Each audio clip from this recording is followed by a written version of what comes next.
You have just tuned into Inner Station, where the latest and hottest topics are always on air. I'm your host, Cami, and each episode will serve up heat with fun chats, fire insights, and special guest appearances with a few surprises along the way.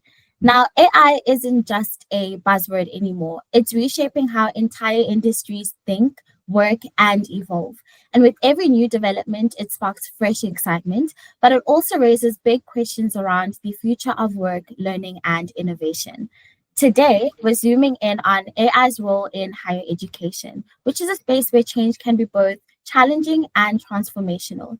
The IIE, in particular, has taken a bold, forward thinking stance on AI integration, leading the way with innovative approaches that set the tone for what education could actually look like in the next few years. And joining us today to unpack this journey is Dr. Mario Landman, who is the head of educational technology and innovation at the IIE. He'll be walking us through how the institution has embraced AI through the Brightspace platform and what this means for students, educators, and the future of learning. Welcome to Inner Station, Dr. Mario. Good morning, Cami, to you and your listeners. Thank you for having me. Of course, we're so excited to have you here today. And before we get into sort of your academic career and your role at the IIE, we'd first like to start by getting to know you a little bit. So tell us who Dr. Mario is and what fuels your inner fire. Oh, gosh, that is a big question. And to answer that question, I need to go right back to the beginning. So I didn't start in education. I started in the film industry, funny enough. Oh, wow. Okay. Yes, as a film editor. And one day I got a call. I was very passionate about the film industry, but it's incredibly hard work and it was difficult to find consistent work. I mean, one day I replied to an ad. I think it was East Coast College. I was working in Cape Town at the time, and they needed someone to tutor film students in film editing. And that is sort of how I got involved in education. And I just found it enormously rewarding. So while I loved the film industry, I found it even more rewarding to see how the work that we do impacts on these students, how they're learning these skills, how they can apply it in their work, how it just sort of sets them off into a particular trajectory, and just to see how they grow and develop. It was just enormously rewarding. So I nearly quit my job in the film industry right there, but I did take it slow. I decided to study a bit further. And to then eventually, with a plan of eventually ending up in education full time. So, what fuels me is students, their passion, their excitement, what education can potentially do for their lives, how life changing it is to not only them but their families and their communities. So, the impact of education is what fuels my fire. And I like that. I think that's a very important sort of outlook to have, especially if you work in the edu space, is actually being passionate about not just the content, but the people that you're actually serving in that particular industry. And we know that earlier this year, the IIE sort of started using AI platforms across the institutions. Can you walk us a little bit through the process of what made you choose Brightspace in particular over other similar applications for that move? Sure. So I joined the IE in September of 2023, so just a little over 2 years now. And it was my initial function was to find a replacement LMS for the one that we've had. We had a particular LMS in place for 15 years, and while it was great and it served us, particularly from a standardization perspective, we've got a huge institution. It ticked all of those boxes, but we had to take a new strategic direction, and that strategic direction broadly fell under the banner of adaptive learning. So adaptive learning effectively means that what we put in front of students changes. Now, there's a lot of detail around that, but that is effectively what it came down to, is that we can't have stagnant platforms. We can't have platforms that are not engaging, that are not reactive. So we had to find that next LMS, and the LMS is the core to any institution's ethics strategy. Everything latches onto it, everything plugs into it, but the LMS, as we call it in our space, is the plate. You serve a food on the plate, but you need a plate to serve that food on first. So we had a enormously robust RFP process. We had hundreds of functional requirements that we were testing. We were looking for a particular LMS that would serve us in the long term, but something that was very agile in its roadmap, something that was, just very robust in its development. One of the while we were going through the RFP process, we were interviewing a lot of institutions, CIOs and EdTech strategists from a lot of institutions around why they were selecting other particular LMSs. And a comment that came through was that when selecting an LMS, it's not just important to focus on the functionalities, because you're not buying a car, you are effectively shopping for a spouse. So you're looking for a long-term commitment. It's like shopping for a wife, is what this person said. So that sort of stuck. So we were looking for someone that we could form a partnership with, someone that would listen to our evolving needs, our strategies, and that voice would have a direct impact on their roadmap.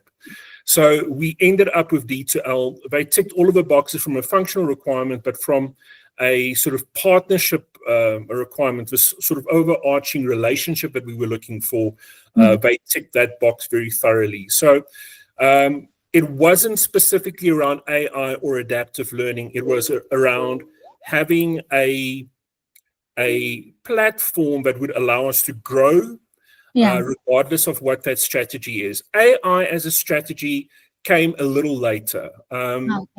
But because of this platform that we've decided on that is so agile in its developmental pathway, we were able to very quickly add AI features to it, and we are continuing to add AI features even as we speak, and within the next couple of years we're adding more. So the platform allowed us to effectively realize our AI strategy as it evolved. So we didn't have all of our cards, all of our ducks in a row to begin with. We had a sort of a rough idea. We want to get to this goal of adaptive learning eventually.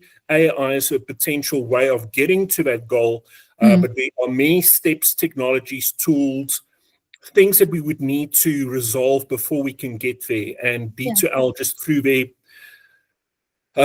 developmental roadmap, their almost aggressive acquisition of third-party providers. So instead of us shopping for solutions, they have solutions within their family of products that we could pull in. All of that was enormously helpful. And I think it's very interesting, sort of just tapping into the IIE's AI strategy, that AI came after the fact. So you generally were just looking for a platform that would allow you to then be able to integrate whatever the future might bring. And I find that with the conversation around AI in the education space, especially, it tends to be very divided, and sometimes it's a little bit skewed against AI. And that might be because of concerns like academic integrity, right? It's like a big conversation is people using AI to cheat. There's plagiarism. There's a whole host of things that you have to consider. So why did the AI choose to sort of integrate AI instead of trying to prevent it in your strategies?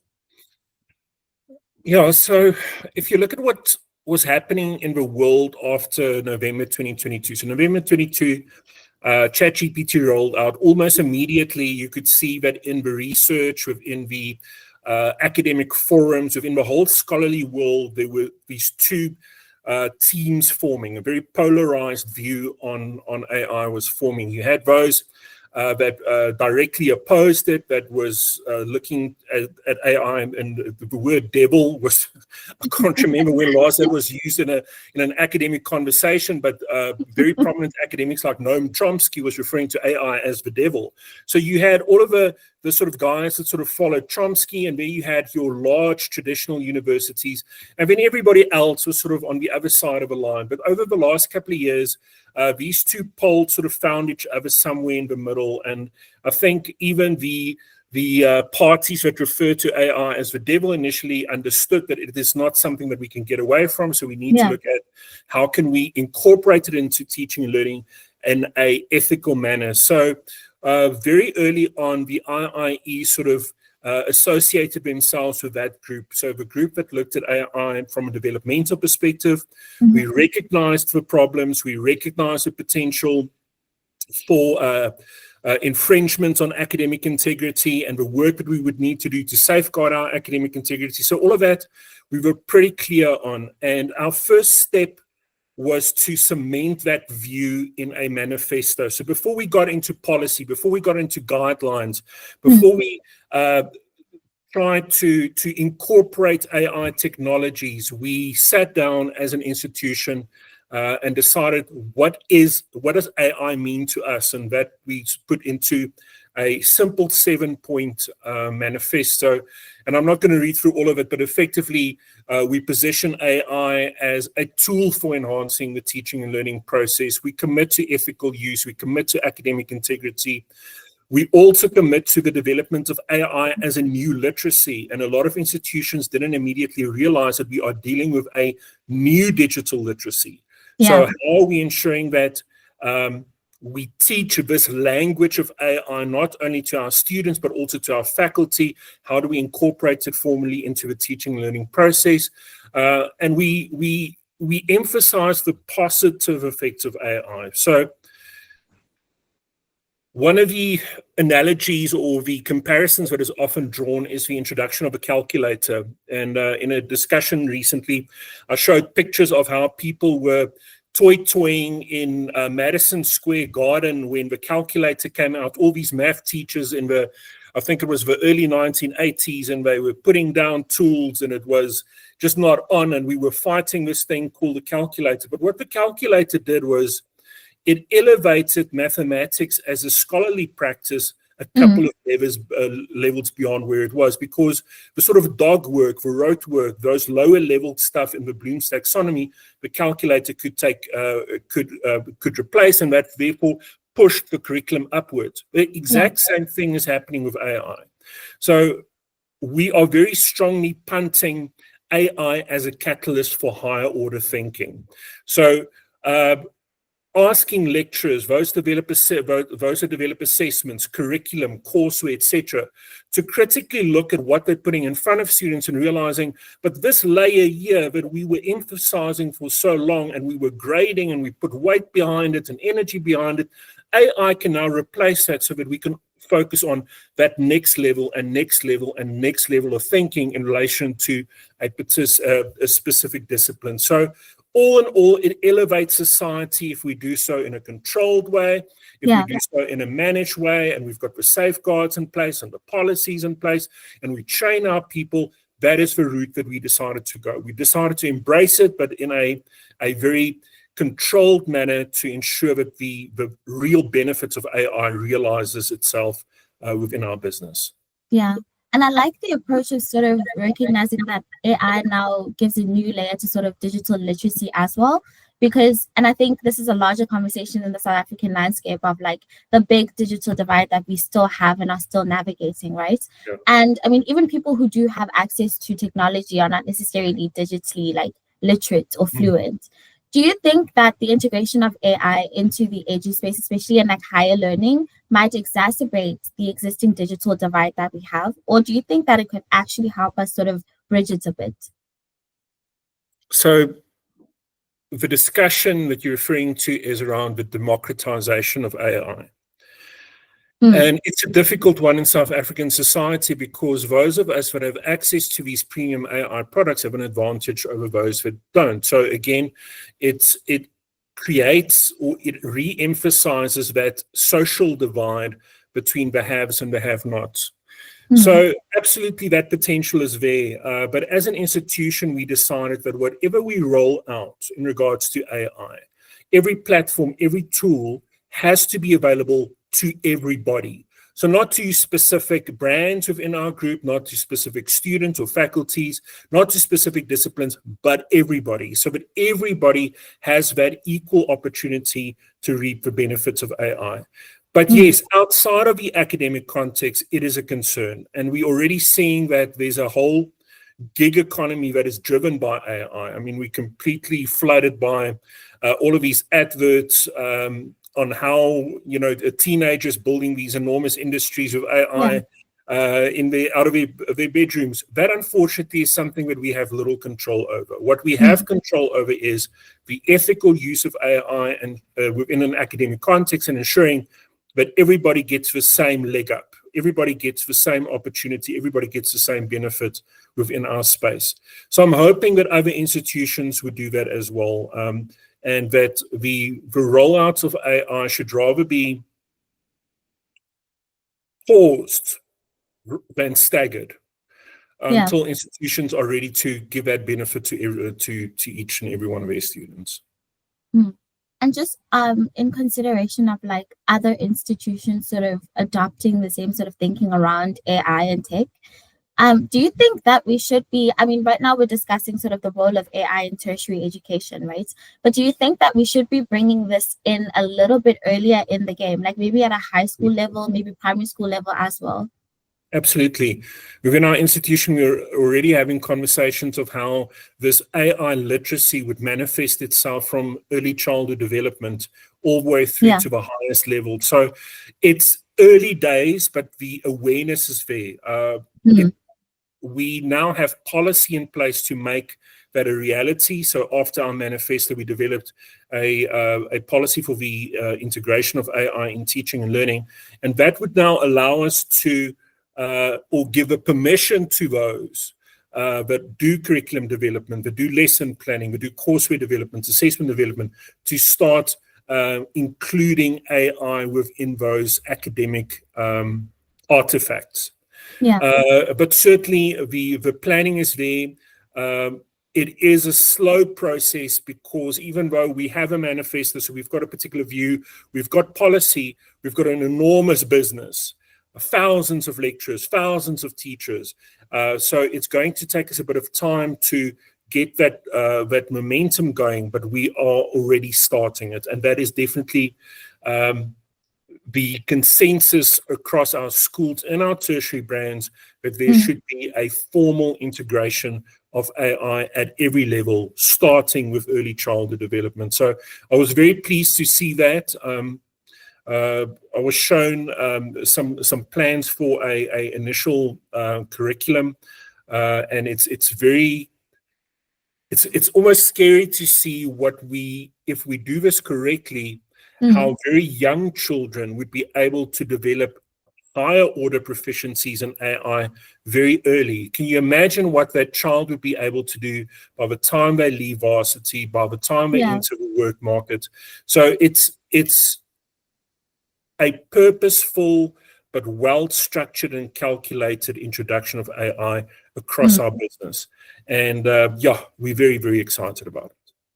And I think that is so exciting because a lot of the conversations that I had around AI are sort of in how they're changing industries, right? But I mean, to get into industry, you have to go through the full education system. And if you're only then learning about it in uni, it kind of defeats the point of like, because you go into the markets and then you might bump into people that have been sort of integrating this into their learnings from like way back in the game, and then it just creates issues. But I think that's also one of like my favorite things about the IIE in particular is everything is sort of very future thinking. It's very intentional in terms of like we're prepping you. I mean, when I was at the IE's Varsity College, a lecturer of mine would always say like, we're not just like the industry is still how it is, but I need you to be able to be in the industry 10 years from now and not necessarily be playing catch up, but already know what's happening. And so I think having sort of that kind of thinking gives you a leg up. So shout out to you guys for considering all of these things. Well, we try. All you can do is try, right? Yeah. Now, Dr. Mario, before I let you go, I'd like to play a round of hot takes with you. And how this works is I'm going to give you 3 different categories and you're going to choose one of them. And then from that one category, you're going to answer a mystery question. Okay. Cool.